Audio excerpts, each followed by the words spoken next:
Buenas tardes. Me voy a parar de este lado ahora para...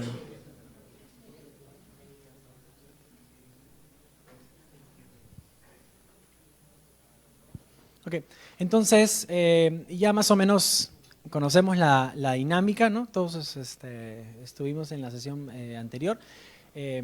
Antes del break estuvimos hablando sobre algunas de las ideas que se presentaron durante el día, intentando aterrizarlas un poco, ¿no? Pensar cómo se vería esto de tener más financiamiento, ¿no? No solamente más, sino mejor. Se habló la necesidad de invertir en capacidades, no solamente dar dinero para hacer investigación, sino dinero, fondos para desarrollar capacidades de futuros investigadores, ¿no? Mirar el largo plazo. Pensar en cerrar brechas, ¿no? No solamente dar financiamiento porque bueno, se da y sin tomar en cuenta quién ganaría estos fondos, ¿no? Y si estos fondos aumentarían la brecha que hay entre ciertas universidades o ciertos centros y otros, entre Lima y regiones o entre ciertas disciplinas, ¿no? Y tomar esas diferencias en cuenta. Y hablamos un poco desde la perspectiva de la academia o de los investigadores, las investigadoras. Esta sesión queremos tener esta misma conversación, aterrizar también, dar algunas recomendaciones de cómo podría verse un mayor y mejor financiamiento para la inversión en ciencias sociales, pero desde la perspectiva del sector público, ¿no? Un poco antes del break hablamos un poco de demandas al sector público. Bueno, el sector público puede decir, bueno, esto es posible, no es posible, no nos interesa, lo estamos haciendo, lo preferiríamos hacer de esta otra manera, etcétera. Entonces tenemos 4 panelistas y me olvidé de pedirles en la sesión anterior que se presenten, así que cuando les toque a ustedes la intervención inicial, les pido que se presenten, diga de qué institución vienen. Y lo que quiero es invitarlos a reflexionar sobre algunas preguntas, ¿no? Además de lo que ya hemos escuchado anteriormente, invitándolos a ser lo más prácticos posible, ¿no? Pensando en la realidad en la que ustedes trabajan, ilustrando con ejemplos. Una de las la primera pregunta que le hice al otro grupo es esta, ¿no? ¿Cuál es la diferencia o qué impacto tendría un mejor financiamiento público a la investigación en ciencias sociales para su trabajo, ¿no? Desde la perspectiva de su trabajo o de la de sus colegas, ¿no? Y si pudieran dar algún ejemplo sería ideal.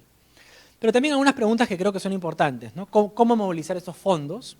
¿Qué factibilidad hay de que la creación de fondos sectoriales o regionales, o un uso más creativo, más coordinado del canon, por ejemplo, o de obras por impuestos, la creación de centros, como se habló antes? ¿Qué temas? ¿Cómo se definirían los temas si es que su sector fuese a financiar investigación en ciencias sociales? ¿Cómo se podrían definir esos temas? ¿Quiénes serían los beneficiarios o quiénes deberían ser los beneficiarios de este financiamiento? O los que van a terminar usando estos fondos. ¿Qué condiciones pensarían ustedes serían adecuadas de darle a ese financiamiento? ¿Cómo evaluar todo esto? ¿Qué estaría buscando el sector público en términos de calidad o indicadores de calidad o de impacto a la hora de financiar, ¿no? Entonces, algunas preguntas que han ido surgiendo y que les pido que las consideren cuando hagan su intervención. Entonces la idea es esta, les pido uno por uno que reflexionen sobre alguna de esas preguntas o sobre lo que se habló antes, a modo de iniciar la conversación, y invito a quien quiera participar que tome este sitio libre y empezamos la conversación, siempre pensando desde la perspectiva del sector público. ¿Ok? Entonces, ¿quién quisiera empezar? Sí. No, está bien. Bueno, mi nombre es José Carlos Chávez, soy secretario de Planificación Estratégica del Ministerio de Educación. Bueno, en primer lugar quería un poco de cuál es mi rol, ¿no? En la Secretaría hay una área, digamos, de evaluaciones, una oficina de seguimiento y de evaluaciones que es donde no es el único ministerio donde la hay, ¿no? Tiene esta función, digamos, de ser de la generación o la gestión del sistema de evidencias, ¿no? Entonces, ese es el rol que tengo. Y un poco lo que... nosotros tenemos 2 líneas de trabajo, ¿no? Tenemos 2 líneas que, digamos, son de reciente creación. Hace apenas algunos años sí he tenido reciente, digamos, relativamente impacto. Si vemos cuántas líneas de trabajo tenemos con investigadores Hay una veintena en estas dos líneas, ¿no? Las dos líneas, una de las líneas es cuando el ministerio, digamos, tiene un programa, ¿no? O sea, por ejemplo, la jornada escolar completa, entre los más emblemáticos, ¿no? Y lo que quiere es que se evalúe, necesita que se genere evidencia, que se haga una evaluación del programa, ¿no? Entonces, generalmente cuando se hace esa evaluación se concurren a investigadores, digamos, ¿no? Entonces, ahí tenemos, hemos evaluado una decena de programas y esa es una de las líneas de trabajo con investigadores. La otra línea más bien es conocida como Minedulab, donde ya más bien lo que hay es más bien, el protagonista en realidad es el investigador. O sea, el investigador busca a un funcionario y ambos, digamos, proponen una intervención, o sea, que no existe, digamos, y proponen un diseño experimental. O sea, eso también tenemos una veintena, digamos, de trabajo, ¿no? Entonces, una de las primeras ideas de esta agenda, esta idea de perfeccionamiento de este sistema, de hecho hay un problema, digamos, ¿no? O sea, se produce insuficiente investigación, ¿quién lo duda? Seguramente la que se produce no es de la calidad necesaria para tomar decisiones de corto, largo, mediano plazo. Entonces, una de las primeras agendas es que nos ayuden de repente a revisar estas plataformas, estos roles de estas oficinas, generaciones de evidencia, ¿no? Lo que nosotros podemos autoidentificar, ¿no? Entonces, quisiera que ustedes nos ayuden de repente a ver cómo podemos potenciar ese uso, es que, digamos, si bien son líneas, digamos, de trabajo institucionales, tienen convocatorias, plataformas, quienes más la han aprovechado son investigadores, no de universidades del Perú, sino de afuera, ¿no? Entonces, todavía todo eso sigue operando a través es muy fuertemente la operación a través de redes, pues no hay otra forma. Entonces, la presencia de organismos internacionales en el financiamiento de los proyectos de los ministerios es importante. Entonces, a través de ellas vienen las redes, digamos, de investigadores de afuera, ¿no? Entonces, creo que ese es un tema que podemos trabajar, ¿no?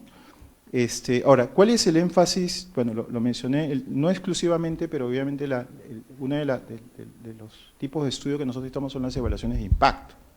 No exclusivamente, porque, digamos, alrededor de eso ya el propio investigador, ¿no? Plantea algunas líneas de trabajo que no son propias, digamos, una evaluación de impacto. Por ejemplo, en el caso de los colegios de alto rendimiento, tenemos un investigador que probó la hipótesis, digamos, si es que el grupo de pares tenía una relación, por ejemplo, con las habilidades no cognitivas, ¿no? Entonces, esa fue su tesis, su investigación, pero luego eso puede ser usado por el ministerio, por ejemplo, los colegios de alto rendimiento, que son internados, que agrupan, ¿no? en habitaciones a grupos de chicos. Él probó que esa relación era positiva y que el ministerio, si una de sus opciones era mejorar las habilidades, de hecho, no cognitivas de los chicos de los COARES, entonces podría, digamos, usar con quiénes se juntan esos chicos y hacer un proceso, digamos, o sea, ¿no? Meterle un poquito de ciencia con quiénes se juntan. Eso tenía un impacto importante. Y es un tema tan importante como las habilidades no cognitivas, ¿no? Que no sabemos cómo mejorarlas, ¿no? Y digamos, también, por ejemplo, en el caso de Pronavec, ¿no? Hay lo que se está haciendo, los chicos que postulan a Pronavec, que no son volúmenes bien grandes de chicos, están, digamos, por diseño del programa se les está, digamos, como antes de que elijan la carrera de la universidad, están pasando por esta información, ¿no? Se informan qué carreras, qué universidades son las más rentables, etcétera, etcétera, etcétera, y están dejando un registro de eso, y eso está permitiendo unas investigaciones sobre temas de economía del comportamiento. Entonces, lo que les digo es que ya tenemos plataformas, ¿no? El ministerio ya hay una masa crítica y que nos ayuden a cómo pueden estas, digamos, mejorar. Ahí lo dejo, eso es un poco es una primera parte de mis comentarios. ¿Sí? Mario Róspide, asesor de la Dirección de Presupuesto. Solemos decir nosotros que cuando uno no tiene plata tiene un problema, y cuando tiene dinero tiene miles de problemas. Entonces, desde esa perspectiva quisiera tratar de mirar el otro lado de la ventanilla. En realidad, como algunas de las cosas han dicho ya, tenemos un CONCITEC que de tener 15 millones en el año 2011, pasó a 175 millones en el año 2018, con una ejecución bastante buena, encima del 90%, con subsidios o subvenciones a personas naturales por 12, 13 millones y por subsidios a universidades hasta 29 y 30 millones, lo cual es muy importante. También tenemos Canon, que nos lleva a 770, 780 millones, de los cuales el 80% es para gastos de inversión, ¿no? Y la ejecución final llega al 37-40%, es decir, más del 60% del presupuesto no se ejecuta durante el ejercicio fiscal, con lo cual tenemos oportunidades allí perdidas, ¿no?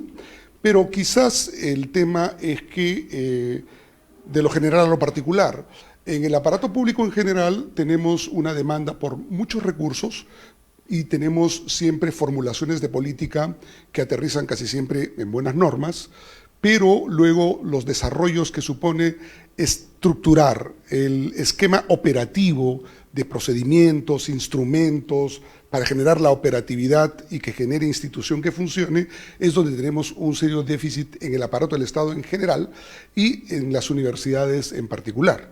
Un poco en la línea de lo que planteó Patricia Salas hace un momento, en realidad necesitamos que la academia, sobre todo a nivel de universidades públicas, para hablar de la parte estatal, pudieran desarrollar unos mecanismos muy estructurados de funcionamiento para el uso de los recursos. Una anécdota para ilustrar. En el año 2001, el que habla, junto con José Carlos, trabajábamos en el SNIP, éramos los monstruos que creamos ese engendro, y yo tenía la responsabilidad de ver los proyectos de todas las universidades a nivel nacional. Y en aquel entonces apareció el canon, y el canon decía textualmente, investigación científica y tecnológica. ¿Qué hicieron las universidades? Empezaron solamente a aumentarse sueldos. Preocupó al Congreso y preocupó al cajero y le pusieron un candado, infraestructura y equipamiento. Nos reunimos, por iniciativa nuestra, con la Asamblea Nacional de Rectores para proponerles, esto no va a cambiar si la academia no establece una estructura operativa, institucional, de cómo va a operar, cómo va a concursar, cómo va a gestionar, cómo va a incluso dentro de ese marco generar algún plus de remuneración como incentivo a los docentes. Después de sonreír bastante bien, la respuesta fue, nunca se hizo nada.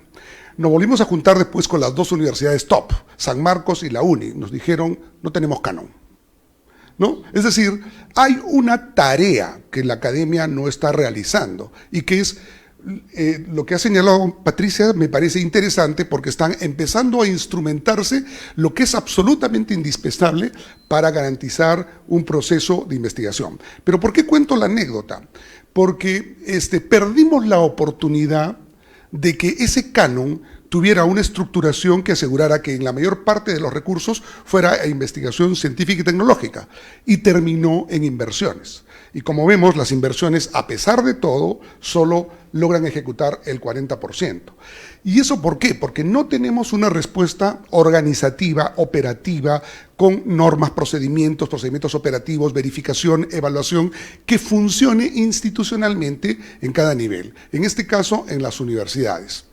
Un elemento adicional, en el marco de los incentivos que se trabajaba desde el Ministerio de Educación, tuve la oportunidad de viajar por algunas universidades públicas con el objetivo de tratar de enfocar su presupuesto en función de la mejora académica y de tratar de tener incentivos sobre tableros de control para mejorar currículas, materiales, laboratorios, y en función de eso tener un incentivo. Pero cuando uno miraba el presupuesto, lo que menos dibujado estaba en el presupuesto era la mejora académica. Entonces, hay una estructura de presupuesto en las universidades públicas que no necesariamente está alineado con la mejora académica. Lo segundo es, entre el año 2001 y 2007, yo todos los proyectos que recibí de las universidades eran fábrica de harina y pescado, Grifo, academias preuniversitarias, academias de inglés, plantones para exportación, laboratorios para las minas, todo lo que fuera rentas. Ciertamente es importante tener recursos, pero creo que hay una tarea muy fuerte pendiente para la academia, en particular hablo de las universidades estatales, que es cómo estructuramos un manejo de los recursos en función de vincular la mejora académica a la investigación y generar los incentivos que permitan desarrollar esta actividad, porque sin esos incentivos no va a funcionar. Y eso pasa indudablemente porque hay que hacer la tarea del diseño y la tarea en dos niveles, del diseño técnico operativo que va a funcionar y de la tarea política de hablar con los interlocutores que permitan hacer los cambios normativos y los cambios operativos para avanzar en esta línea. Me quedo por ahora ahí. Gracias. Bueno, buenas tardes. Mi nombre es Liliana Berta, vengo del MIDIS, del Ministerio de Desarrollo e Inclusión Social. Soy directora de coordinación de las prestaciones sociales, es decir, estoy más vinculada a los programas sociales, ¿no? Y desde allí un poco tomar tus preguntas, ¿no? Y también un poco el contarles qué es lo que estamos haciendo desde MIDIS en este tema, ¿no? En principio, MIDIS trabaja con evidencia y procura mejorar lo que hace en base a evidencia. Eso significa que necesitamos de información, necesitamos de investigación. Y en esa línea, ¿no? Las evaluaciones son parte de todos los procesos, desde los diseños, ¿no?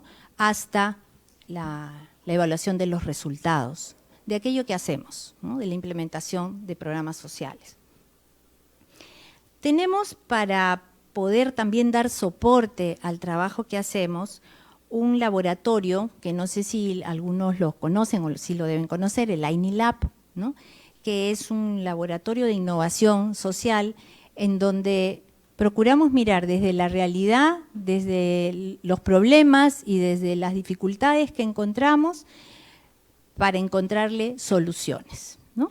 Y en este INILab participan organizaciones, universidades, investigadores, tratando de encontrar soluciones innovadoras a esas preguntas y a esos problemas que la realidad nos pone delante. ¿Cómo poder hacer más investigación, ¿no? ¿O para qué necesitaríamos o qué diferencia haría el que hagamos más investigación? La diferencia sería realmente provechosa.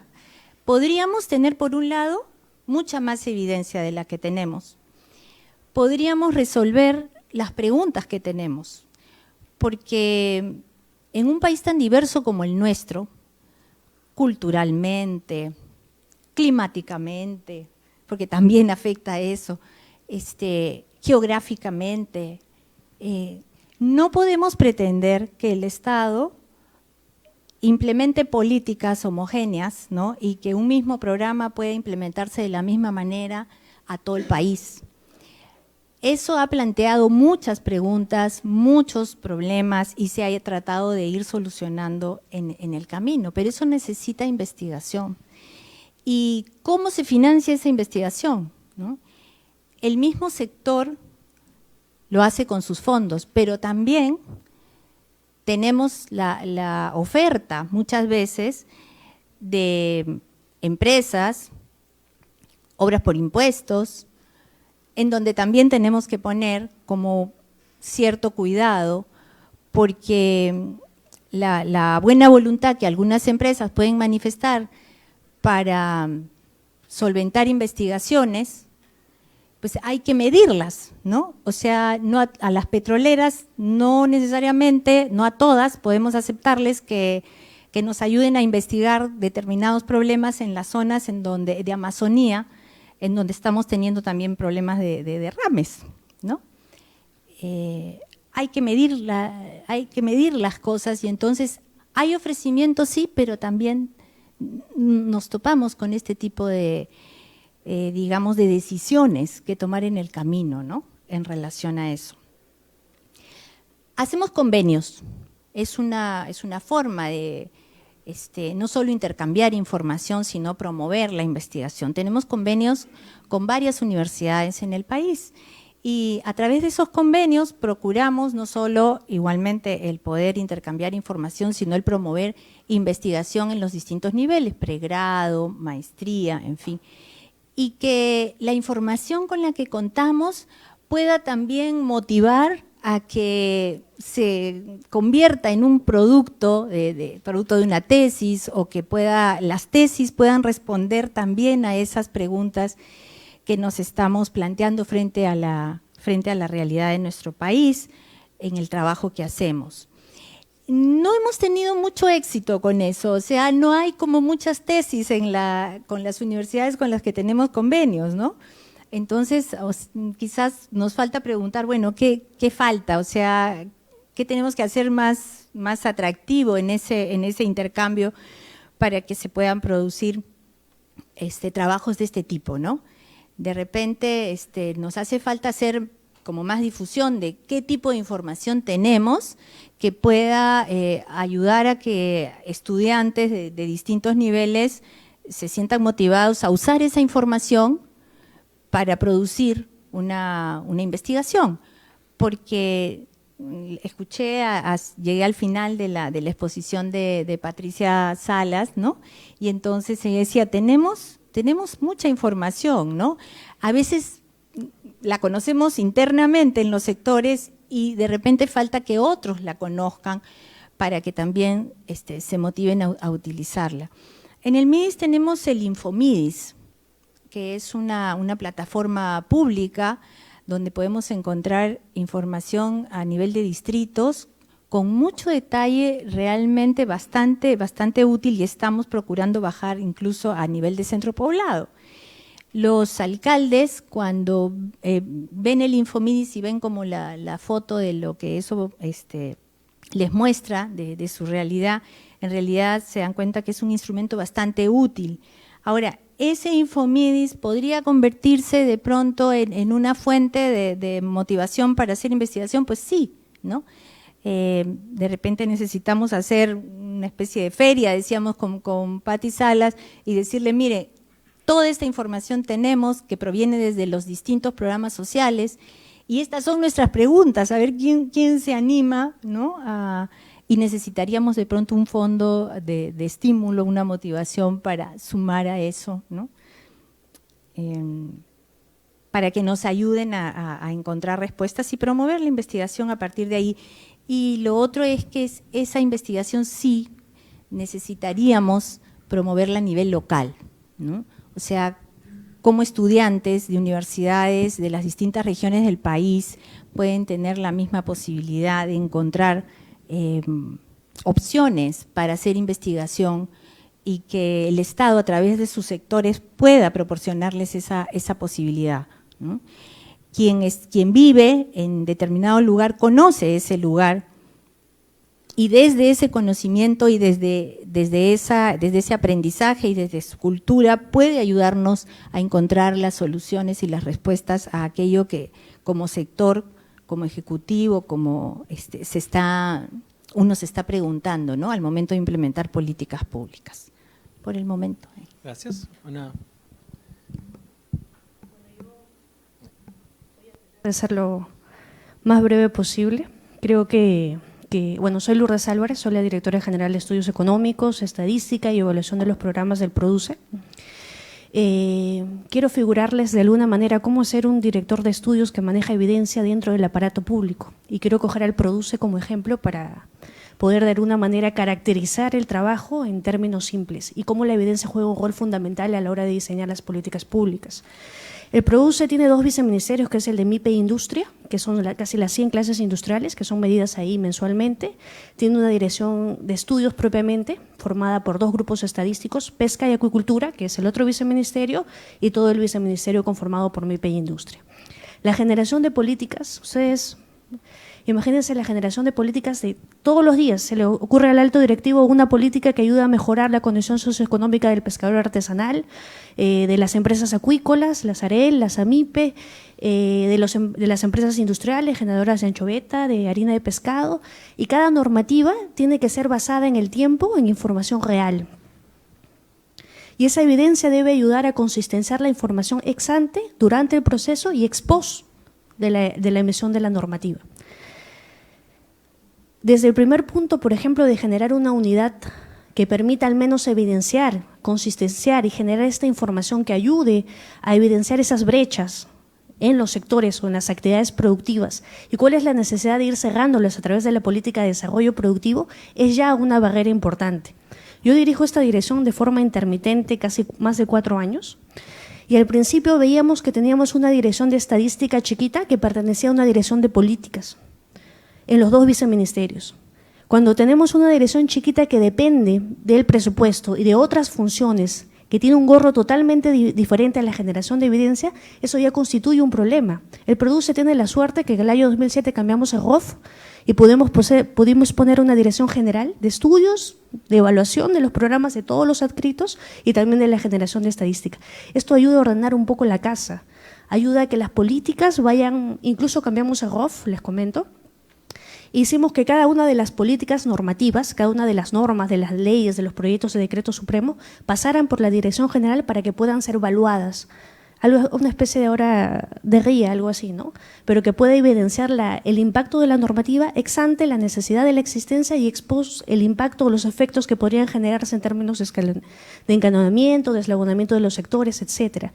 Esto es un paso importante, por ejemplo, para tener un repositorio y para poder darle a la alta dirección información real en el tiempo y poder de decisión. Es decir, esto ayuda muchísimo en la parte operativa del organigrama, ¿no? Segundo, creo que financiar un poco los proyectos parte también de la necesidad y de la estrategia de comunicación de poder trasladarle a la alta dirección en 5 minutos o en 10 minutos que una política puede tener incidencia real en el bienestar del pescador artesanal, en nuestro caso, por ejemplo, o de la microempresa, en nuestro caso, que formalizar de repente de 13 a 20 OITs en adelante una microempresa es mucho más efectivo, productivo o eficiente que hacerlo de 0 a 13 o de 5 a 13, ¿no? Este tipo de herramientas y este tipo de evaluación sí ayuda a orientar la política, especialmente en el caso de la política de desarrollo productivo. Yo he estado gratamente sorprendida de ver que el equipo se ha formado, que hay un equipo que trabaja, de casi 60 personas a mi cargo, que trabaja específicamente en generar este tipo de información e indicadores. En el tema de financiamiento creo que pasa por poner un poco la agenda con la alta dirección, explicarle la necesidad de los estudios aplicados, obviamente, a la circunscripción o a la competencia que tiene cada sector, en este caso el Produce, por ejemplo, y que esto se pueda traducir en después disponibilidad de recursos, ¿no? Movilizar los fondos, creo que para el caso de movilizar los fondos, la articulación de los sectores es importante. Por ejemplo, planear o el enfoque territorial de planear estudios o agendas territoriales, en el caso, por ejemplo, de la PCM, ¿no? Que tenga que ver o que la data cuente una historia acerca de qué es, por ejemplo, la potencialidad de un producto, cómo esto se encadena en las cadenas productivas y las cadenas globales de valor y cómo esto puede ayudar a mejorar la condición principal, que es una condición macroeconómica primera, ¿no? Y a partir de ello generar la política que ayude a orientar en un marco de recursos escasos y necesidades amplias de las regiones, con un sustento claro de cuáles son esos indicadores que ayudan a sostener ese equilibrio o sostener esa condición económica y a la vez ir cerrando esas brechas de productividad, ¿no? Esas brechas competitivas. Segundo, ¿quiénes son los beneficiarios? Pues creemos que los beneficiarios finales son realmente aquellos hacia los cuales la optimización de la política normativa puede ayudar o tener inferencia o incidencia directa en lo que va a mejorar en términos de bienestar, de productividad, de sostenibilidad, ¿no? Y creo que eso es algo en que hay que pensar. El sector público trabaja en 5 minutos, 4 modelos. En 10 minutos, una hoja de una memoria que va a ayudar a alguien a tomar una decisión y de repente en los próximos 15 minutos. Y esto va a tener incidencia directa en nuestra política. Entonces creo que la organización administrativa, el presupuesto para generar la evidencia y la orientación de las políticas sí deben ir de alguna manera acompañando este proceso, ¿no? Y es algo que me alegra saber que Produce lo tiene, digamos, súper mapeado, ¿no? Gracias. Voy a hacer una pregunta un poco. Ustedes tres han planteado algo que me parece interesante, que se ha enfocado mucho en evidencia operativa o evidencia para tomar decisiones, ya sea, digamos, evaluaciones de impacto, inclusive, ¿no? El INILab y Minedulab están intentando resolver cuestiones o problemas tangibles. En el caso de Produce, ¿no? Es desarrollar, generar evidencia para la toma de decisiones. Pero para poder hacer todo esto, ¿no? Para poder hacer todos esos trabajos, y creo que el caso de Minedulab lo pone en evidencia, se necesita, como dijeron los participantes de la sesión anterior, se necesita invertir en el largo plazo en el capital humano, ¿no? Que no necesariamente va a estar trabajando en las unidades de generación de evidencia en los ministerios, sino que va a estar en estos espacios de influencia, ¿no? En las universidades, en los centros de investigación, en el sector privado, etcétera, produciendo investigación que probablemente no sea directamente aplicable a sus preguntas, pero que va a contribuir en largo plazo, ¿no? Y entonces la pregunta un poco lo que nos trae, ¿no? ¿Qué puede hacer el sector público, ya sea los sectores, en este caso, o a nivel nacional, a nivel subnacional, para ayudar a la formación de ese capital humano, de esa masa crítica de investigadores, centros de investigación, universidades, que están alimentando esta cadena de valor, entre comillas, que finalmente va a acabar en darles esa solución al problema, ¿no? Y un poco la pregunta de Minedulab, ¿por qué son investigadores internacionales principalmente? Digamos, anecdóticamente porque tienen el financiamiento, ¿no? O sea, vienen con el financiamiento, no solamente con la idea, ¿no? Entonces me pregunto, ¿qué es lo que puede hacer el sector público en los sectores para fomentar, apoyar en el largo plazo ese desarrollo de capacidades, ¿no? Y invito a otros que quieran participar y que quieran unirse a la mesa a seguir la conversación. ¿Alguien quisiera sugerir algo que están haciendo, probablemente los sectores, o que podrían hacer para ello? Sí.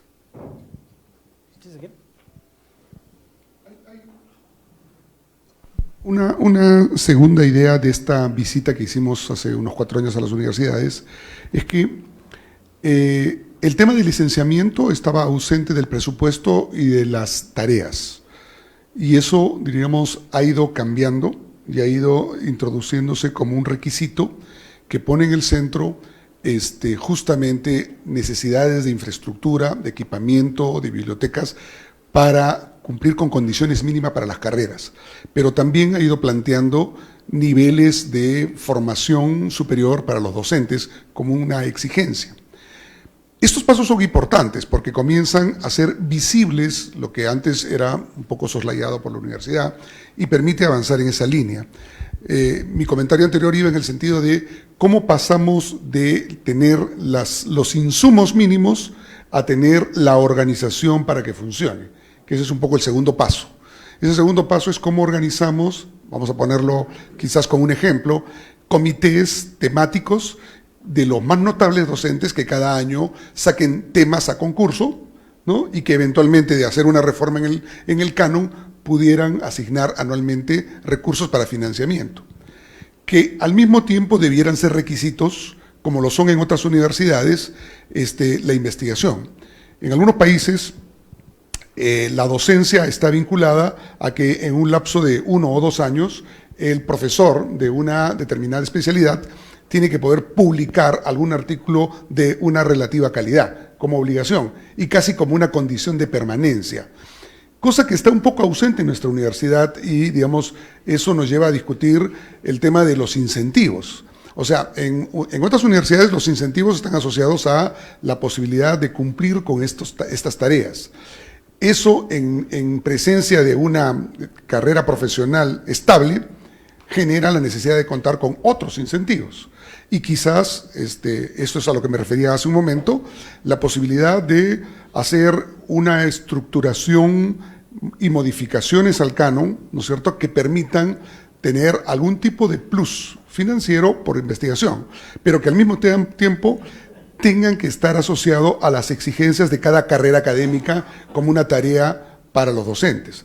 En la medida en que no esté, termina siendo mi libre albedrío poder investigar o no, con lo cual no amarramos el tema de la investigación a la formación profesional de los nuevos estudiantes. Entonces, a eso me refiero, que todo esto, que es un ejemplo que puede ser, digamos, insuficientemente detallado, estoy improvisando, pero que es cómo operativamente podríamos o debiéramos construir, ¿no?, el funcionamiento de un esquema que articule a la formación, que tenga incentivos y que permita instrumentar una herramienta como el canon, ¿no?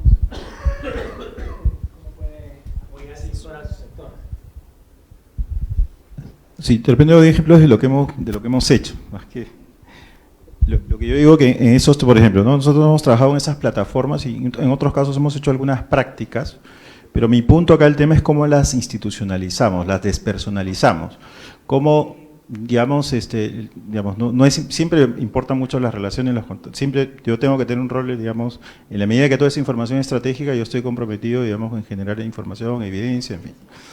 Pero tenemos que, de todas maneras, buscar que estos sean instrumentos más impersonales, estén al acceso a cualquier investigador. Por ejemplo, una de las cosas que nosotros hicimos fue identificamos una agenda, digamos, y eso no es ningún formato, por eso ni siquiera lo mencioné, pero identificamos un conjunto de temas de evaluaciones bastante amplio, o sea, 30 temas en el cual necesitamos información, y nos contactamos con un profesor de la Universidad del Pacífico y también con un profesor de Estados Unidos, Paul Gliwi, ¿no?, que venía al Perú a un evento, y le dijimos, bueno, queremos, y algo que nos había resultado a nosotros era trabajar con estudiantes de doctorado, o sea, digamos, gente que está haciendo estudiante de doctorado, la pregunta de la formación.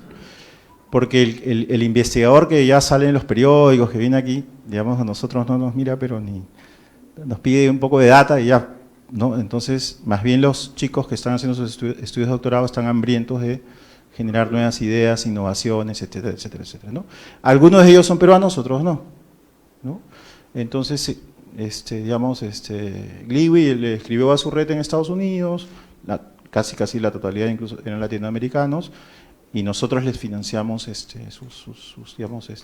sus trabajos, que tienen un riesgo también, porque digamos no todos terminaron en tesis, qué sé yo, pero nos generaron algún tipo de información que para nosotros era valiosa. El tema es, si se evalúa esa experiencia, se habla con Gliwi, con Juan Francisco Castro, con los investigadores, de repente ahí nos sale otro prototipo de una línea en la cual podemos seguir trabajando. Esa es una, ¿no?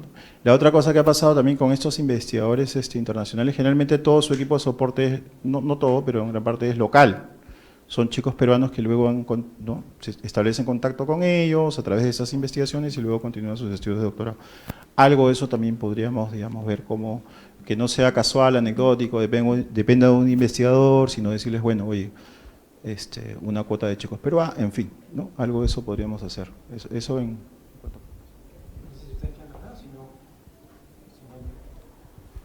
Hola, mi nombre es Mayén Ugarte, yo hasta hace 3 meses era servidor público todavía. Escuchándolos yo pensaba, escuchando también lo anterior, me quedo solita yo, escuchándolos pensaba en que hay una cosa que no estamos mirando mucho, y es que esto, para que funcione, es una relación donde los dos lados ganen. Y de alguna forma lo que uno ve cuando yo acabo de dejar el sector público, y parte de las cosas que quisiéramos haber hecho era generar muchas más investigaciones. Sin embargo, salvo que tengas un modelo ya armado, y realmente cuando uno mira cómo están armados los labs, están probablemente con mucho esfuerzo y con unos artilugios para poder vivir en la forma como funciona el Estado, ¿no? O sea, que los crean como comisiones, con secretarías técnicas, o sea, van dando vueltas para ver cómo los sostienen, y porque además tienen características distintas a las que tiene típicamente una entidad pública. Sus relaciones de jerarquía, el tipo de personal que entra, los valores, o sea, cuánto vale ese personal en el mercado versus lo que uno está pagando en el sector público, corto plazo, largo plazo. Entonces, cuando uno mira esto, uno se da cuenta que incluso si uno quiere hacer investigación o pedir cosas de investigación de mediano, corto plazo, largo plazo hacia el ecosistema de la investigación, siendo servidor público, no tiene los mecanismos. Eso tiene que ver con cómo compramos, ¿no? Cómo gasta su plata el Estado y con qué reglas del juego. Entonces, si bien existen los fondos, que son una forma de hacerlo muy orgánica, también estos ecosistemas se nutren no solo de la línea única o de las 2 o 3 líneas organizadas, sino también de este aprender del propio sector público que tiene y que necesita de ese trabajo colaborativo con la academia, con lo que está afuera de su ámbito de acción. Y ahí no tenemos mecanismos. Porque entrar a un fondo es entrar ya a una cosa muy ordenada, que tiene una serie de reglas de juego. Si yo quisiera, o sea, alguna vez con Javier decía, yo quiero meter algo que andan inventando fórmulas para que podamos hacer como que los contratamos. Y de verdad no quieres hacer como que los contratas, quieres darle plata para que investiguen algo que tú necesitas, donde de repente hay un error. Y la investigación tiene supuestos de error. Yo como servidor público no puedo tener error porque tengo la Contraloría encima. Entonces, creo que hay un tema conceptual que tenemos que cambiar si queremos que haya una sociedad entre la academia y el sector público para poder desarrollar ideas nuevas, para poder además hacer que el sector público no dependa de que Joseco esté sentado ahí, Joseco crea en el tema y entonces le dé espacio, ¿no? O que hayan tenido suerte porque el ministro no lo desarmó y lo escondimos por ahí abajo, mientras tanto está el ministro que no creía en esto, que es como está funcionando hoy día todo el tema de los labs, ¿no? Se vuelven importantes o se reduce su importancia según quién está a la cabeza para ver si logran sobrevivir y pasar la ola. Entonces, creo que eso no va a funcionar a medio y largo plazo si es que no entendemos que necesitamos crear una fórmula ad hoc para que este vínculo funcione. Que pasa no solo por el tema organizacional, sino también por el tema de presupuesto. ¿Qué reglas de juego ponemos al gasto en estas cosas, por ejemplo? Y solo quisiera comenzar con cosas chiquitas, ¿no? Con cosas no tan tremendas, no hablo de los impacto que ya la tenemos formalizada y que sabemos cómo la vamos a pedir y que podemos concursarla, sino esas cosas de más corto plazo que pueden hacer, o esas investigaciones que son distintas a las que hacemos siempre y que no terminan en el producto de consultoría, que sí está formalizado en la lógica del Estado. Entonces, quizá tenemos que encontrar también esos medios para permitir ese flujo de recursos que permite la vinculación de forma un poco más permanente entre academia y sector público. El sector público es rígido por definición. Entonces, si queremos que no sea rígida, o sea, que fluya, tenemos que encontrar ese canal desarrollado considerando el tipo, la actividad misma que se está queriendo vincular. No quiero decir contratar, sino vincular en este caso. ¿Alguien más? ¿Me anima a acercarse? Bueno, aparte de trabajar en la Universidad Peruana Cayetano Heredia, también trabajo en el Ministerio de Salud, concretamente en el Hospital Nacional Arzobispo Loaiza. Soy médico internista, geriatra y máster en epidemiología clínica. De manera que, de acuerdo a las palabras del doctor Cueto, que dijo, piensen libremente lo que gusten, que quieren investigar, entonces yo lo tomo como línea de investigación. Y entonces, digo yo, la alfabetización sanitaria, health literacy, es un tema sumamente apasionante y que no solo nos compete a nosotros los médicos, ni todo el personal médico, enfermeras, técnicas, etcétera. La alfabetización sanitaria es, siendo yo paciente de Loaiza, ejemplo, aun cuando sepa leer y escribir, no necesariamente entiendo lo que dice el doctor, no necesariamente entiendo la receta que está con una letra griega y no necesariamente el doctor tuvo la paciencia y todo el tiempo que debió darme para que yo entienda como paciente. ¿Y eso qué trae como consecuencia? Trae como consecuencia de que yo no entienda mi enfermedad, que no tenga conciencia de enfermedad, que creo que la hipertensión se cura con la pastilla que la tomo 5 días y luego la descontinúo y entonces va a haber no adherencia al tratamiento. ¿Y eso qué trae? Trae que si yo no me adhiero al tratamiento, si yo no me pego al tratamiento, si yo no cumplo las indicaciones, voy a tener mala calidad de vida, voy a tener más reingresos al hospital y voy a generar más costos al Estado. De manera que incluso aplicando intervenciones educativas para mejorar la baja alfabetización sanitaria que tienen los pobladores pacientes de los hospitales, puedo hacer estudios de economía en salud, estudios costo-efectividad, estudios costo-beneficio y estudios costo-utilidad. Entonces, a mí me parece que ese es un tema relevante en el que estamos todos convocados, no solamente los de investigaciones duras, como le llaman, sino pueden participar y están invitados todos. Ya estamos contactando con el doctor Saldívar, estamos contactando con la doctora Arlet, ya estamos, y con gente joven también. ¿Y quiénes deberían participar en esta alfabetización sanitaria? Educadores, comunicadores sociales, para mejorar, hacer intervenciones educativas con IEC, información, educación, comunicación y, por supuesto, los trabajadores en salud. Cierto, utilizando técnicas muy interesantes, la pechacucha. ¿Qué es la pechacucha? Pechacucha, pechacucha, pechacucha. Viene de la palabra japonesa, que quiere decir que en un segundo yo puedo pasar un slide, de manera que 20 slides lo puedo pasar en 6 minutos, 6 segundos. ¿Qué tienen esos slides? Puros dibujitos, cómics, mensajes directos que la población me entiende, porque yo tengo que aterrizar el lenguaje de la población. Hay el Institute for Health Literacy en Portland, en Maine, donde el grupo es multidisciplinario, porque a eso apunta. De manera que yo pienso que podemos hacer desde un granito de arena, ir creciendo, y si unimos esfuerzos, eso va a resultar mejor.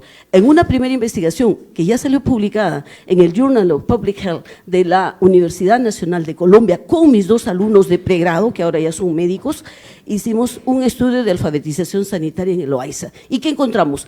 Baja alfabetización sanitaria en el 34%, o sea, el paciente no comprende. Y somos hospital de tercer nivel, y somos muy orgullosos, y somos hospital donde nos transfieren pacientes del centro y de la selva, pero miremos la realidad, los dígitos hablan por sí solos, no podemos ponernos las caretas, y entonces tenemos que corregir, y eso tiene que hacerlo el equipo de gestión, y el equipo de planificación, y el director, pero nosotros estamos poniendo el punto sobre la llave. Y yo creo que hemos hecho también tesis en pregrado, y estamos en proyectos para posgrado en este aspecto, que es un tema que a mí me apasiona. Pechacucha y Teach Back. Le explico lo que pasa, le explico cómo mejorar el cumplimiento del tratamiento y luego le pregunto, a ver, dama o caballero, ¿qué me entendió? Y si no me entendió, le corrijo. Y entonces tengo la certeza de que lo que expliqué bien. Muchas gracias. Me gustaría que participemos en esta propuesta muchos de los presentes. Gracias.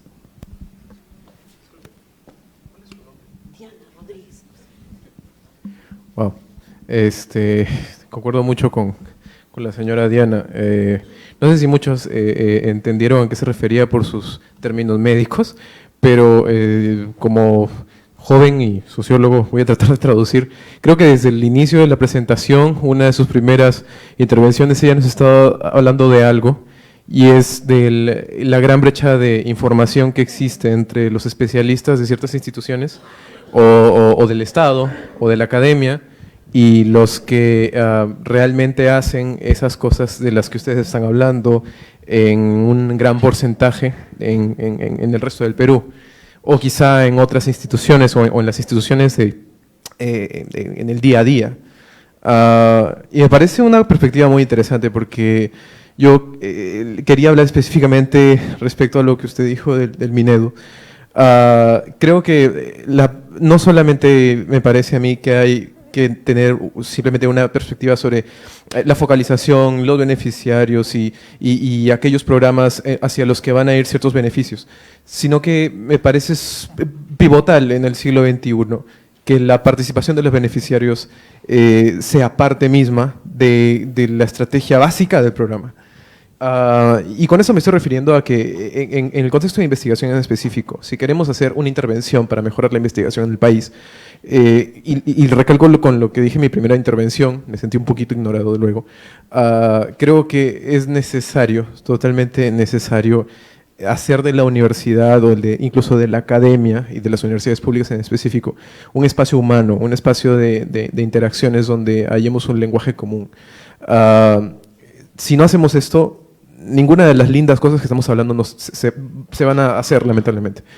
Y creo que es un tema, un mal que acompaña mucho de lo que me parece que Javier, creo que Borrero, sí, dijo al principio, esto de la herencia colonial, en la cual personalmente no creo totalmente, pero creo que es algo que inunda mucho a la academia, esta separación entre los especialistas y los que no son tan especialistas o los especialistas a medias, aquellos que saben hablar en público y aquellos que no saben hablar en público, y cómo escuchamos a algunos y a otros no, y cómo les explicamos a algunos y a otros no. Yo creo que es lindo hablar de la investigación y de sus problemas, pero me parece mucho más lindo tener un contacto directo con las experiencias, los problemas y las necesidades que tienen las personas en el campo, las personas, los profesores que enseñan, que no tienen motivación porque de repente el grupo político le está ganando espacios en la toma de decisiones y ellos no pueden decidir, o de repente el estudiante que de repente es pobre llega a la universidad y no tiene una computadora para poder estudiar en su casa o para poder hacer un trabajo. Y sobre, solo para terminar, respecto al aspecto meramente académico, tenía varias ideas, solo que me las guardé, pero creo que son tres muy rápidamente. Creo que, en resumen mucho de lo que has dicho, yo encuentro sentido en hablar primero de teorización, la necesidad de crear un pensamiento filosófico y conceptual acerca de las ciencias que realizamos. Hay una investigación muy famosa que habla de cómo en la revista Nature más se habla de cómo, tanto de qué son las cosas que investigan los científicos duros, como cómo funcionan. En cambio en la American, no sé cómo se llama, la de Economía, una de las revistas americanas de economía que existen, que la mayoría de artículos hablaban más de cómo funcionan las cosas, de qué cosas son las cosas realmente. Es decir, desprovistos totalmente de un pensamiento conceptual profundo, una reflexión conceptual. Luego, el tema de la replicación, se ha hablado un poco de la replicación de manera negativa. Yo creo que es totalmente necesaria. Creo que más bien hay que incentivar la replicación de investigaciones, porque si no, ¿cómo hacemos que el conocimiento se acumule sobre ciertas áreas? Y finalmente la normatividad. Creo que hay una investigación que demuestra cómo la necesidad de resolver problemas sociales es necesaria a tal punto en instituciones de investigación sociológica en Estados Unidos que si no existiera esa necesidad de cambiar un problema social determinado, se haría bastante daño a la objetividad de la carrera, del conocimiento académico y al mismo tiempo a los salarios de los profesores que enseñan en las universidades. Eso es todo. Gracias. Tomo un poco lo que has dicho sobre replicar los estudios, ¿no?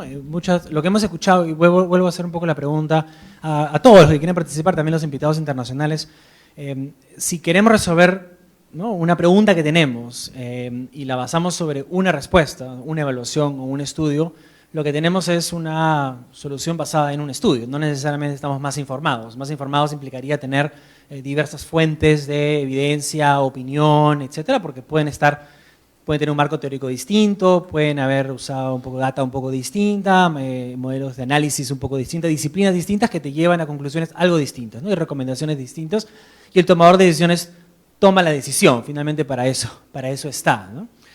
Pero todo ello requiere de un financiamiento adicional al típico que estamos escuchando del sector público que está financiando una evaluación o una consultoría o una breve asesoría, ¿no? Entonces la pregunta un poco que hacemos es ¿cómo podemos asegurarnos que existe todo eso, que todo lo que es necesario, todos los estudios que son necesarios, los estudios que no tienen una aplicación directa e inmediata, pero que son necesarios para que a ustedes les respondan las preguntas que tienen hoy, ¿no? Porque sin esos estudios previos, probablemente no aplicados de inmediato, no se pueden responder las preguntas que tienen el día de hoy, ¿no? ¿Qué está haciendo? ¿Hay algo que está haciendo el sector público o hay algo que podría hacer el sector público sin que eso genere un mayor problema, costo? Algunas sugerencias, les pregunto no solamente a los panelistas, sino a otros que quieran hablar. Yo quiero solamente acotar un poco antes de salir. El tema es, por ejemplo, compartirles la parte de lo que es inmediato y lo que es a largo plazo, ¿no? Lo que tratamos de hacer aparte, porque es importante entender la dinámica del Estado. Creo que la única forma de hacer una política pública que realmente sirva al fin último, que es generar bienestar al ciudadano, es también, o parte también de este aparato público y de este entendimiento, ¿no? Sí tenemos restricciones de la parte presupuestal, de la parte de darle, digamos, algún tipo de salida urgente entre lo que queremos, que es lo ideal, y lo que tenemos, que es la práctica, ¿no? Incluso, miren, tenemos que presupuestar un año antes el presupuesto para algunos estudios, consultorías, trabajos articulados con la academia, con el mismo CIES, que es, digamos, el centro de alguna manera la contraparte principal, por ejemplo, para el tema del PRODUCE, ¿no? Lo que hemos hecho puntualmente para atender el largo plazo, en algunos indicadores claves que nos ayudan a nosotros, por ejemplo, a enfocar los temas de diversificación, de complejidad, de sofisticación productiva y el tema de exportaciones, es trabajar con la contraparte de Naciones Unidas, en este caso, por ejemplo, NUDI o UNEP, y buscamos los fondos con ellos y hacemos esta especie de, por ejemplo, financiamiento de tipo Cenagro y Minagri, ¿no? Entonces ellos o nosotros garantizamos el presupuesto, en este caso, por ejemplo, la ejecución de la encuesta nacional de empresas, que son casi 6-7 millones, y ponemos un convenio específico para que ellos puedan financiar los resultados y la difusión de los resultados. De esta generación de evidencia se abre una línea gigante de estudios específicos de largo plazo que pueden ser trabajados con los consorcios o los centros de investigación, pero que deben ser pensados con un tiempo y metidos de alguna manera en la dinámica del Estado, ¿no? Creo que específicamente estas reuniones de academias, centros de investigación o consorcios y el Estado ayuda a entender estos candados, ¿no? Y es algo en lo que, por ejemplo, en el PRODUCE hemos trabajado casi hace un año con el CIES, ¿no? Ayuda muchísimo y ya tenemos bastante madurado la parte del financiamiento con Naciones Unidas al menos. Le digo al menos porque nosotros tenemos presupuesto, pero incluso transferirlo al privado, y creo que el asesor del MEF puede muy bien explicar ese tema, es súper complicado. Así tengamos 6 millones y pasarlo a un privado para hacer investigación es imposible, ¿no? Por la ley de presupuesto público. Entonces las formas y las modalidades son importantes, y también para tomarse y comprarse pleito hay que convencer a los que están arriba de nosotros, porque son ellos quienes toman decisiones, y aunque ustedes no lo crean, Son ellos los que nos dicen sí o no, así sea un estudio, una consultoría, una asesoría. Entonces, sí pasa por convencerlos a ellos de qué es importante, de qué ayuda a identificar las brechas en los sectores, qué va a ayudar o qué estudio de corto, largo, mediano plazo va a ayudar a evidenciar mejor la política, que a veces se les ocurre en el camino, ¿no? Ese es un poco el… Okay.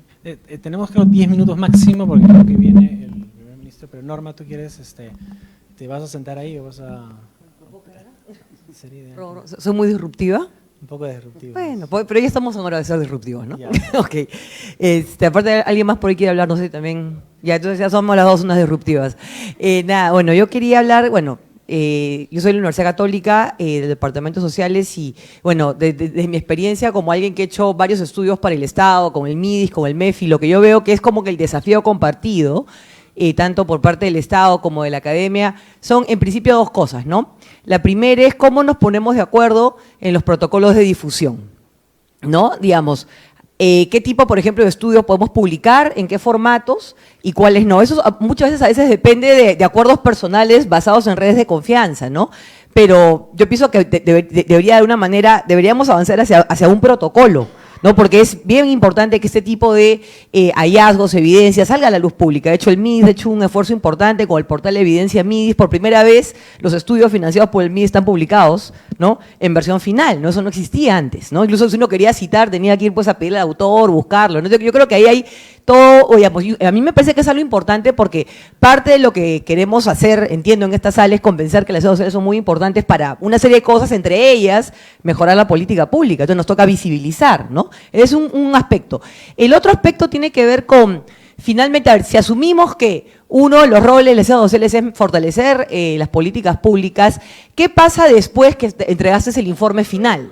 Y ahí hay una gran, digamos, un gran vacío, ¿no? Y de hecho sería interesante también ahí, porque entiendo que es algo que tampoco podemos esperar que lo haga solamente, digamos, los actores que están en el Estado por la propia dinámica de las instituciones con tanta rotación de personal, etc., ¿no? Pero donde haya de alguna manera compromisos de mediano plazo para asegurarnos que esa evidencia sirva de algo más allá que la publicación del investigador o ponerlo en el CV, porque lamentablemente muchas veces queda en una presentación pública y ahí no más. ¿No? Y claro, yo como investigadora puedo pensar en mi cabeza, puedo creer que he impactado muchas cosas, pero al final del día, por lo menos, depende mucho del sector, pero en muchos sectores, si no cambia el aspecto operativo, no cambiaste nada, ¿no? Entonces ahí, ese último tramo es algo que hay que trabajar si es que queremos, digamos, incrementar el retorno de esas inversiones que se están haciendo finalmente con recursos públicos, ¿no? ¿Quieres súper breve como para darle espacio a los panelistas? Yo soy Úrsula López, actualmente estoy en COSITEC, pero tengo toda una labor en el Estado. He estado casi 5 años en el Ministerio del Ambiente, por ejemplo, y sí un poco me sorprende, digamos, positivamente que…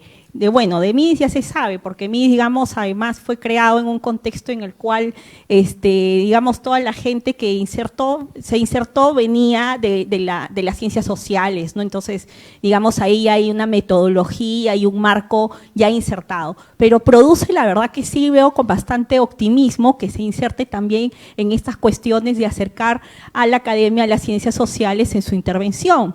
Bueno, educación también va en la misma línea que MIDIS. Ahora, sí conversaba un poco con mis compañeros respecto a que hay otros sectores del Estado que necesitan acercar eso. ¿A través de qué áreas? Básicamente de las áreas de monitoreo, de evaluación, de gestión del conocimiento, ¿no? Entonces, por ejemplo, Ministerio del Ambiente, nosotros tenemos ahí como ciencias sociales el tema de los conflictos sociales, ¿no es cierto? Hay que investigar, hay que ver cómo se inserta, porque ya sabemos que la estrategia, o sea, sin menospreciar el rol que tiene la Iglesia muchas veces en los conflictos sociales, pero son ellos los que terminan mediando y, digamos, lo que hace el Estado y lo que hace la empresa no está funcionando en ese tema. Entonces, ahí hay un tema, por ejemplo, que falta y que nosotros de las ciencias sociales debemos abordar. De igual manera, también, por ejemplo, con los temas, con el sector forestal, necesita mucho las ciencias sociales.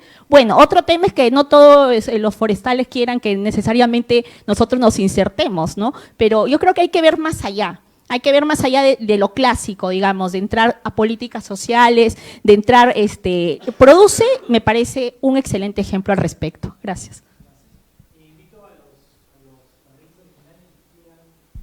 Sí. ¿Aló?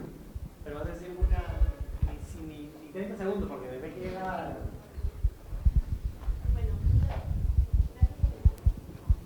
¿Se escucha? Ya.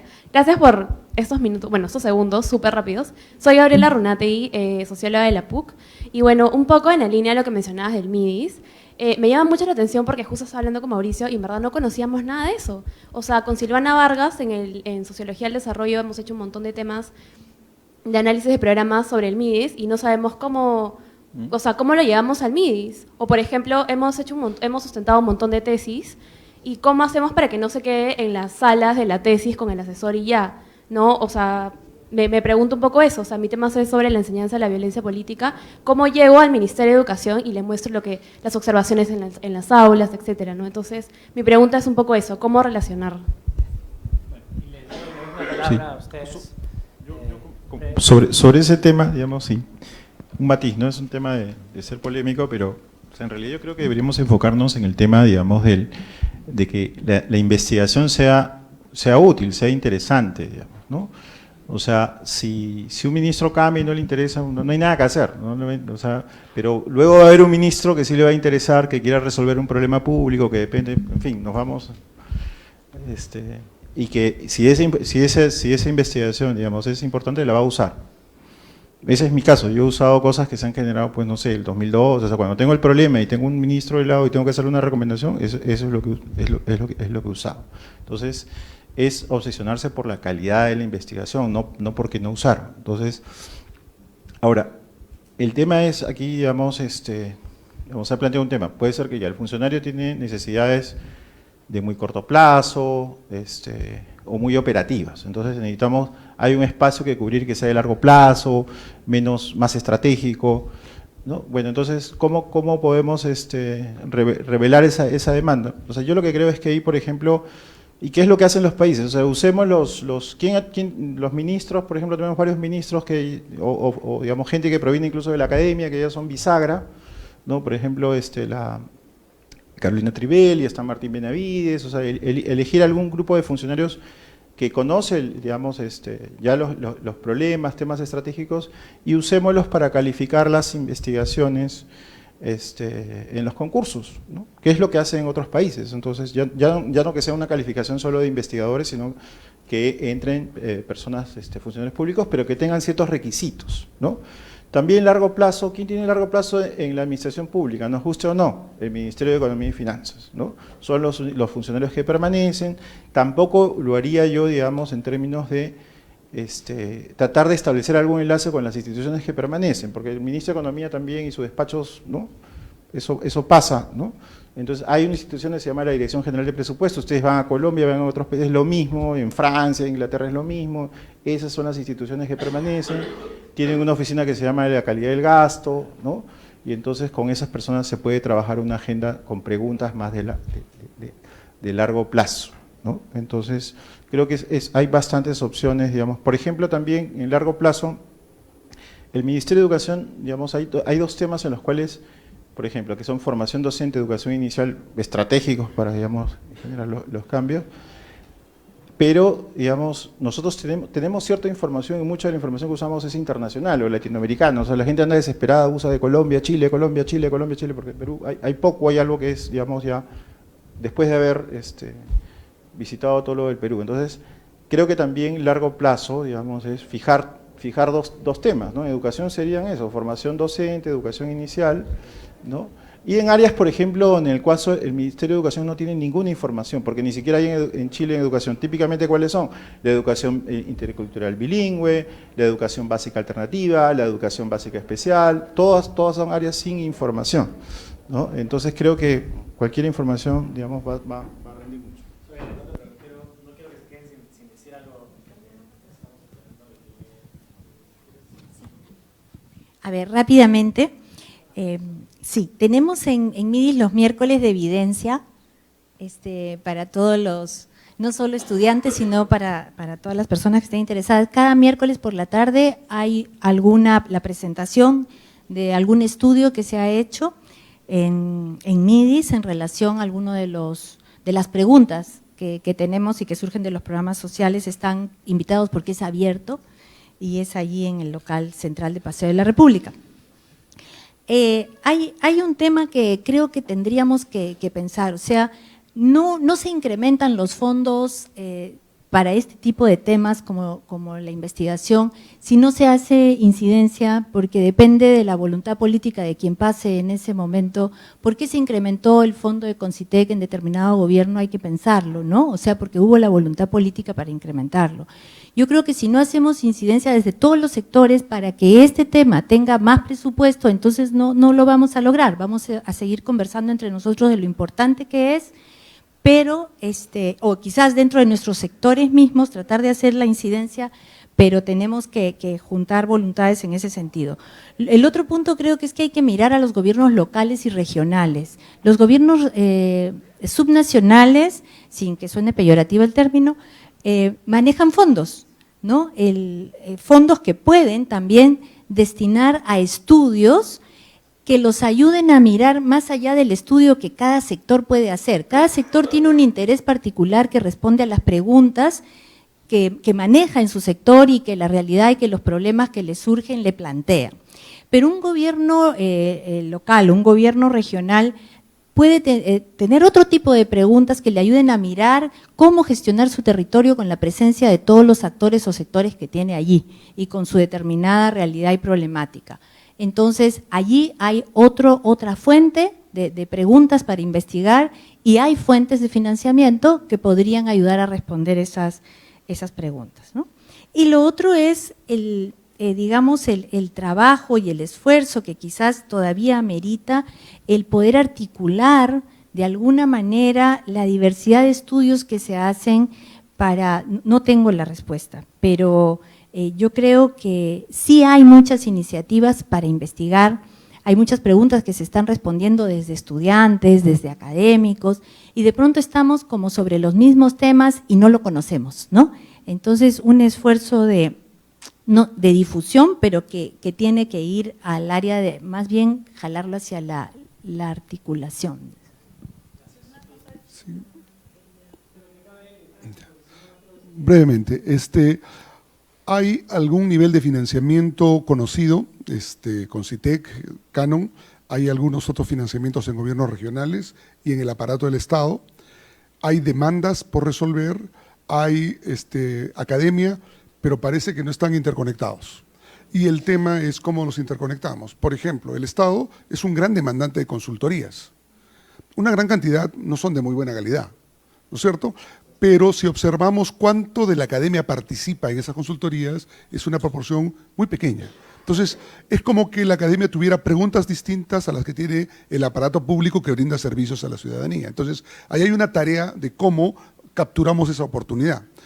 La otra es cómo la universidad reestructura operativamente para poder responder, porque no se puede participar en esos procesos si uno no tiene una cierta institucionalidad que responda a ciertos requerimientos. Entonces, hay recursos, hay demandas, hay preguntas, hay necesidades, pero necesitamos estructurar los procesos que nos permitan conectar un poco más, un poco mejor estos 3 o 4 elementos para que puedan contribuir a una mejor investigación por un lado, formación profesional y al mismo tiempo darle respuestas a las necesidades del Estado para atender necesidades ciudadanas. La conversación, la clausura, el cierre de este evento que nos ha tenido todo el día, primer ministro, hemos estado conversando sobre las políticas de investigación en ciencia y tecnología y lo mucho que se ha avanzado en el país.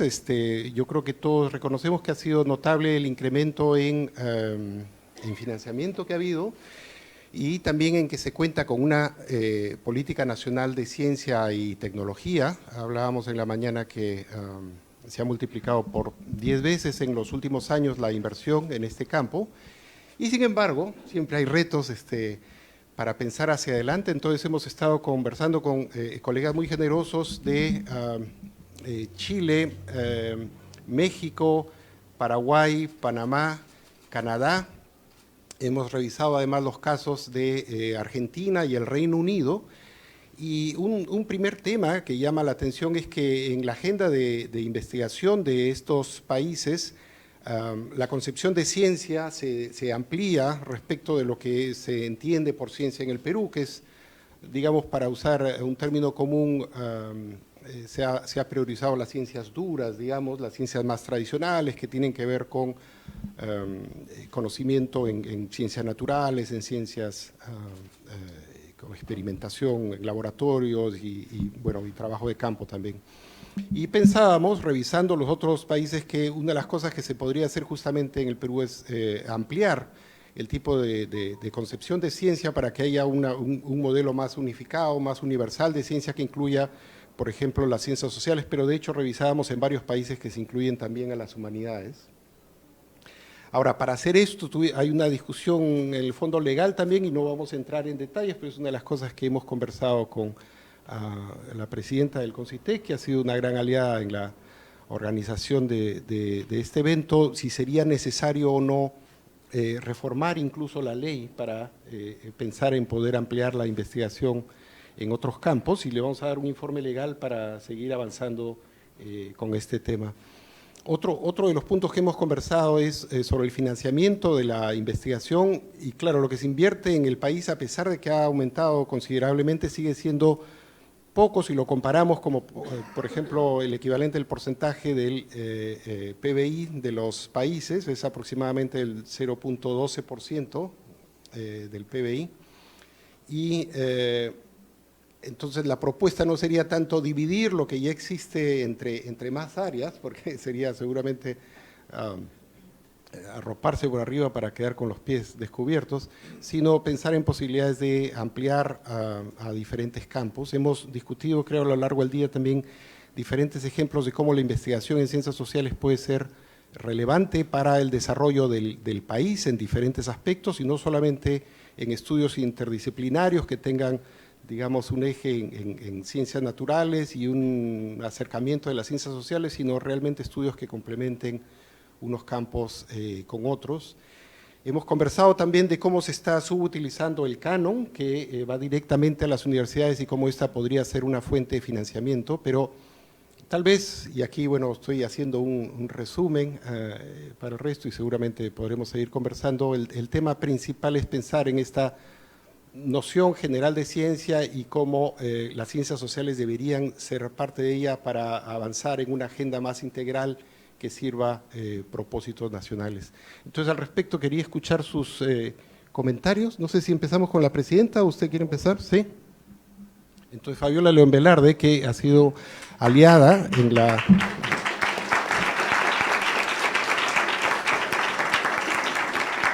organización del evento, y no quiero olvidarme, ministro, de agradecer a la cooperación canadiense, a IDRC sobre todo, estuvo la embajadora en la mañana, y nuestros socios, además de CONCITEC, On Think Tanks y el Consorcio de Investigación Económica y Social.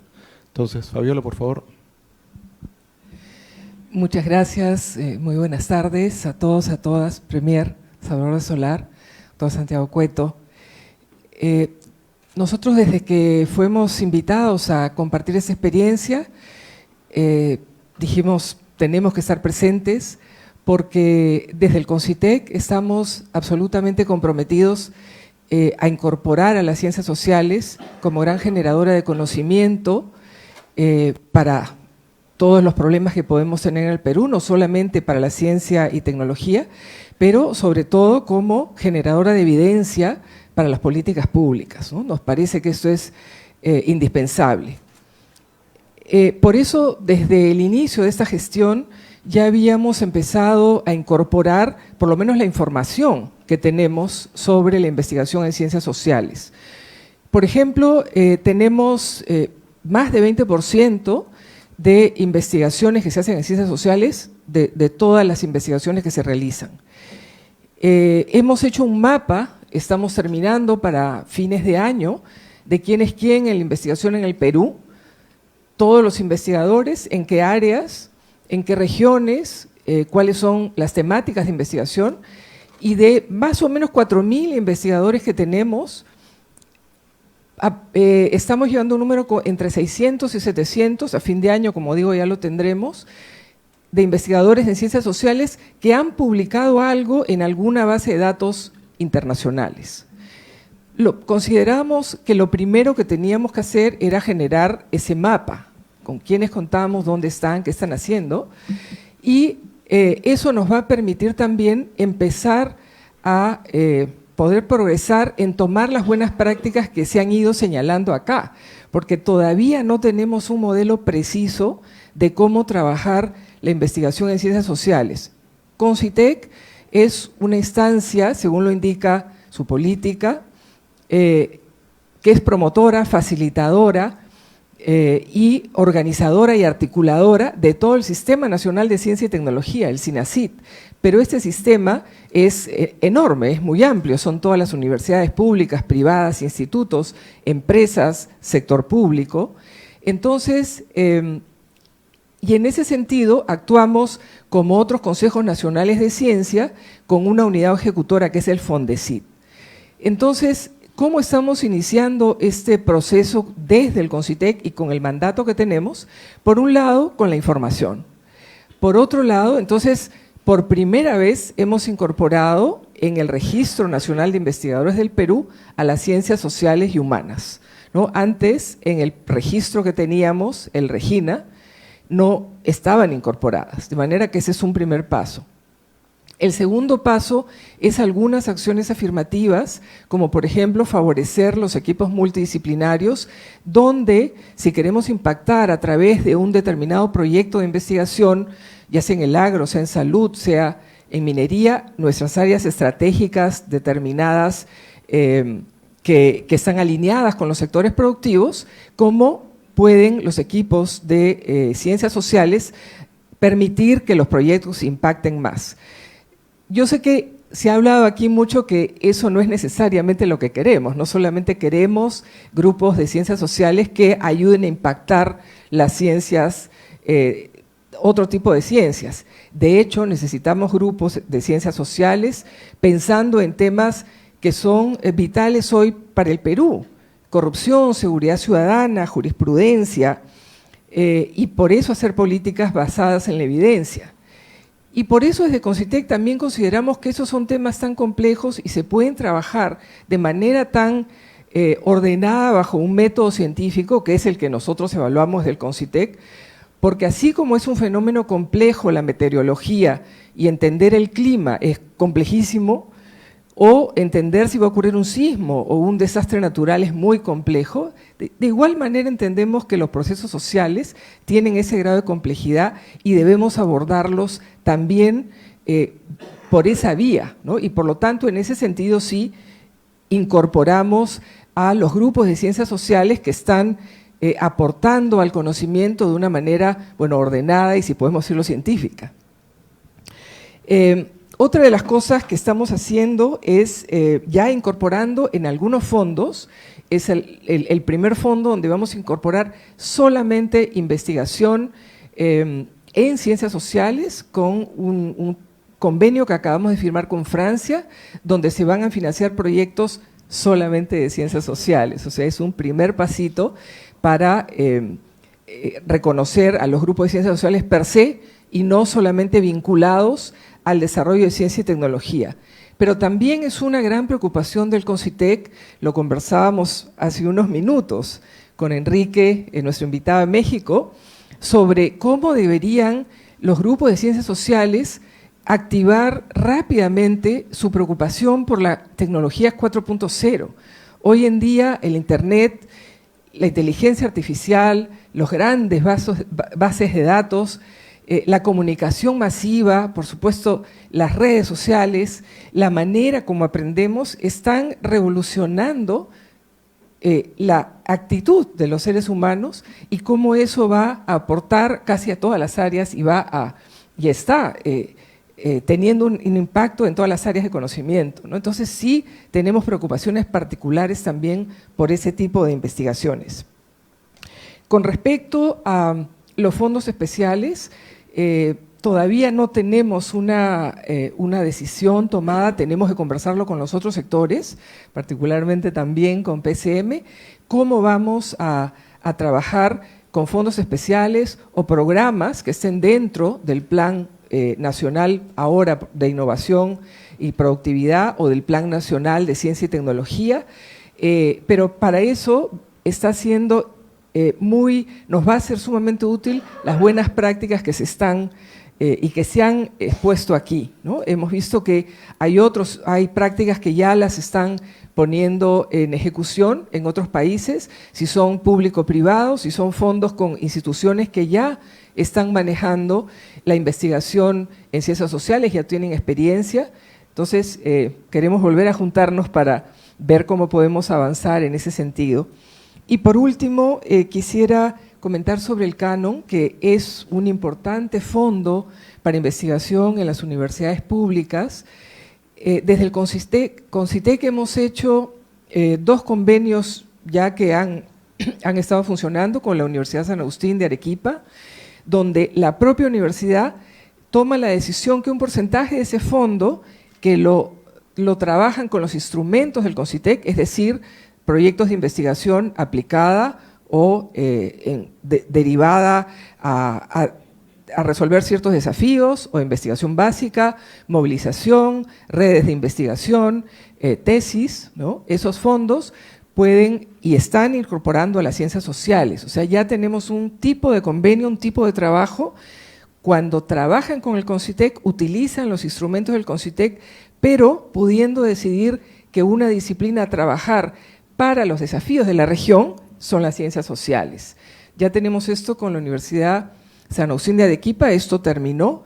Estamos iniciando con la Universidad San Antonio Abad del Cusco, con la Universidad de Trujillo, la Universidad de Moquegua, y pensamos que es un buen instrumento, una manera de empezar a utilizar el canon con la academia, pero a la vez, pensando en el ámbito regional, ir incorporando a las ciencias sociales. Realmente nosotros pensamos que ya estamos en un momento en que debemos articularnos mucho más. Eso tal vez entraña también la dificultad de nuestro sistema de ciencia, tecnología e innovación, que incorpora necesariamente la investigación en todas las áreas, y es que al ser un sistema, el sistema puede desarticularse mucho y hay que hacer un esfuerzo especial en articularnos, ¿no? Y eso es lo que en ese momento estamos. Desde el MIDI se ha señalado ese esfuerzo que tenemos que hacer, articularnos con todos los actores que están trabajando en ciencias sociales, buscar cuál es el modelo para el Perú, donde no tenemos un ministerio, una agencia, una fundación, sino un sistema que hay que articular, cuál es la mejor manera de articularlos, y efectivamente también la articulación tiene que ver con los fondos, porque como bien se señalaba acá, en el Perú en los últimos años tenemos, todavía siendo muy poco, la mayor cantidad de fondos para investigación. Nada impide que empecemos a incorporar a la investigación en ciencias sociales. De hecho, algunos fondos ya lo están haciendo. Como decíamos, tenemos los fondos del Ministerio de Agricultura, del Ministerio de Salud, del Ministerio de la Producción, los fondos Canon, los fondos del CONCITEC, pero tenemos que articularlos y tenemos que tomar la decisión qué porcentaje y qué áreas del conocimiento en ciencias sociales debemos articular para responder a los desafíos del sector público y del sector privado. Creo que hemos avanzado en ese sentido. Ese seminario nos está dando importantes luces para dónde ir, pero ya no hay vuelta para atrás, ¿no? Las ciencias sociales son y deben ser parte de la investigación que se realiza en el Perú.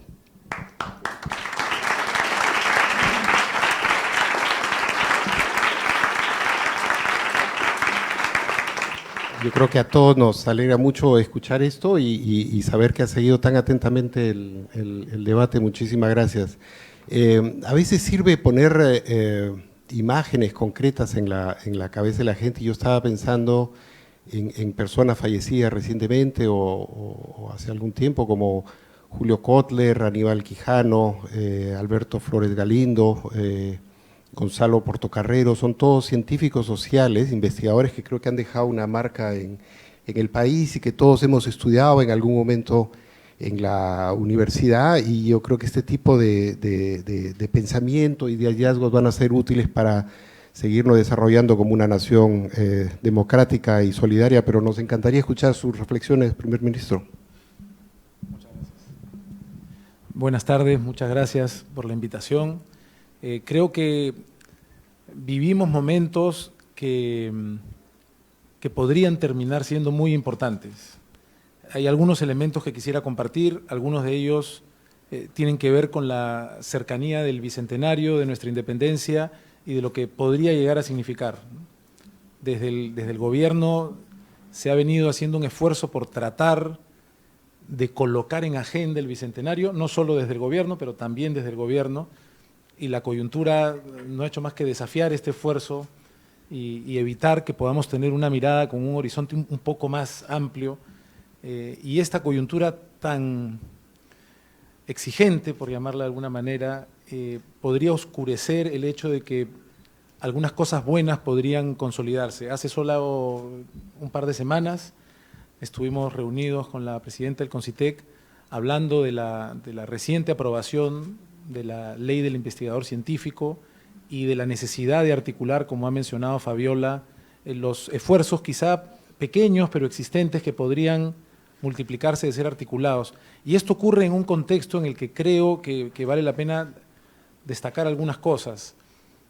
Somos un país que tiene un proceso de descentralización de poco más de 15 años, que todavía no alcanza la mayoría de edad, y que estamos tratando de acercar a algo distinto al hecho de que las regiones equivalgan a los departamentos previos, tratando de organizarnos en reuniones con los gobiernos regionales a través de mancomunidades que agrupen a diferentes regiones. Con esa óptica estamos trabajando también sobre la idea de las agencias regionales o macrorregionales de desarrollo. Algo muy interesante está pasando ahí en el sentido de que esta visión, ya sea a nivel regional o macrorregional, está poniendo también un lugar especial para la academia. Se está considerando desde el principio, en la medida que se va formando esta discusión, tenemos gobernadores que todavía se ven como gobernadores de sus regiones y cuesta un poco tener la conversación macrorregional, porque se convierte en una especie de consejo macrorregional que todavía está en un proceso de formación, no me atrevería a decir consolidación, pero sí es muy interesante notar cómo hay un lugar para las universidades públicas en particular, pero también las universidades privadas. Creo que ese sustrato que se está formando es un sustrato que puede fortalecerse mucho, lo conversábamos también con Fabiola hace poco, solo de manera extraoficial, pero estamos teniendo una conversación al interior del gobierno para un fortalecimiento a propósito del Bicentenario de una señal pública respecto de la investigación científica, una investigación que claramente debe incluir a la investigación en ciencias sociales. Los tiempos que vivimos adicionalmente son tiempos en los que la verdad está siendo amenazada constantemente y un contexto que favorece la amenaza a la verdad es el contexto político de polarización.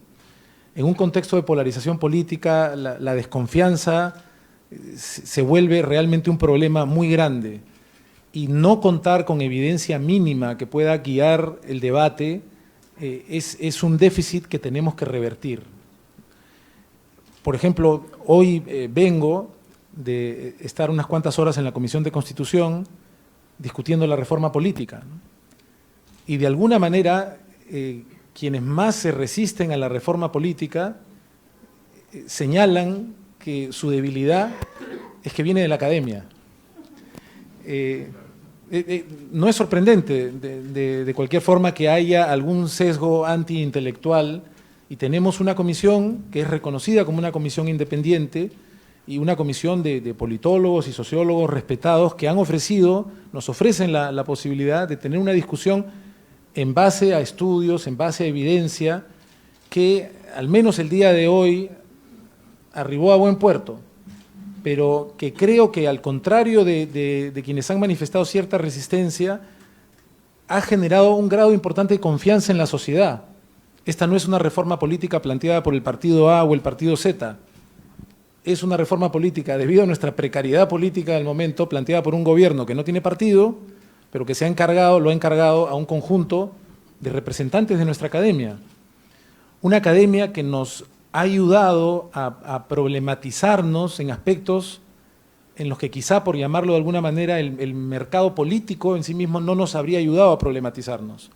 Somos un país que hoy cuenta con un Ministerio de Cultura, que está por cumplir 9 años, que tiene un viceministerio de Interculturalidad, la sola pregunta de la interculturalidad ha venido de la academia.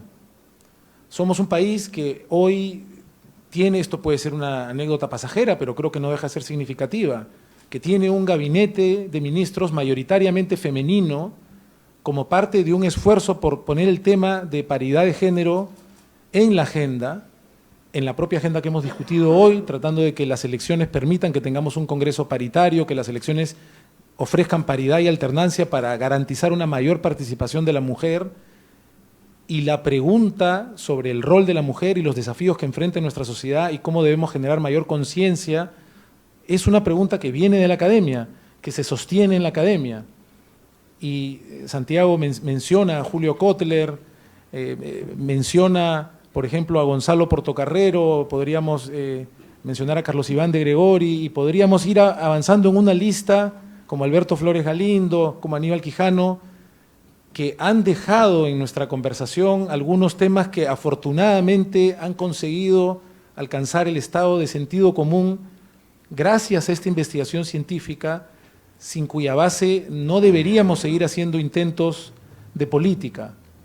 De forma que, contra lo que muchas veces se piensa, necesitamos problemas que vengan desde la academia, desde la investigación social, forzándonos a quienes estamos, ya sea pasajeramente o de manera más institucional, en política, a poder tomar cierta evidencia y a poder tratar de que la discusión gire en torno a ella, en contextos, como decía, en los que muchas veces la discusión mediática puede alimentarse de argumentos que no tengan una mayor evidencia.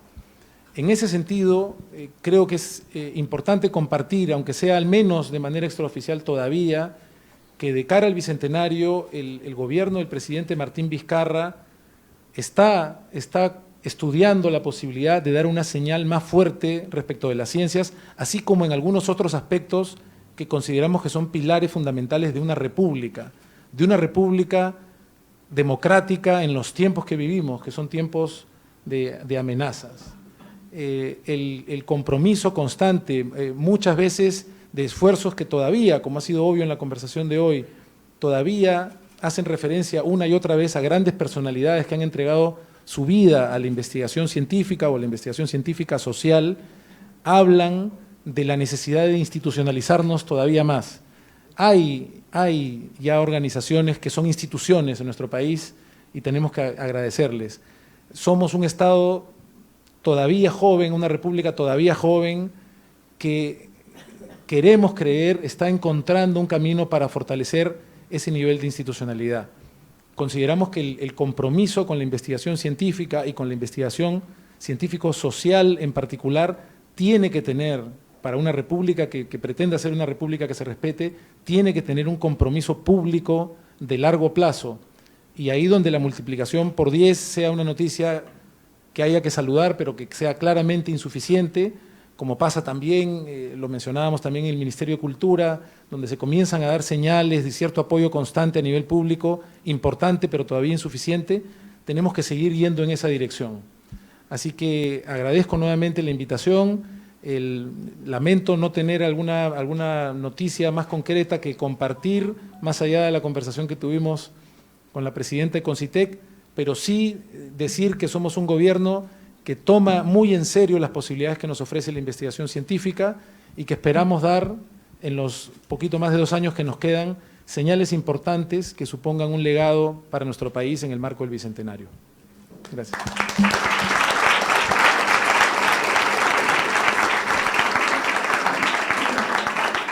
Muchísimas gracias, ministro. Yo creo que puede contar con lo que hemos avanzado hoy día. El CONCITEC también, por supuesto. Tenemos las presentaciones, los videos, las lecciones, algunos informes de preparación que hemos contado.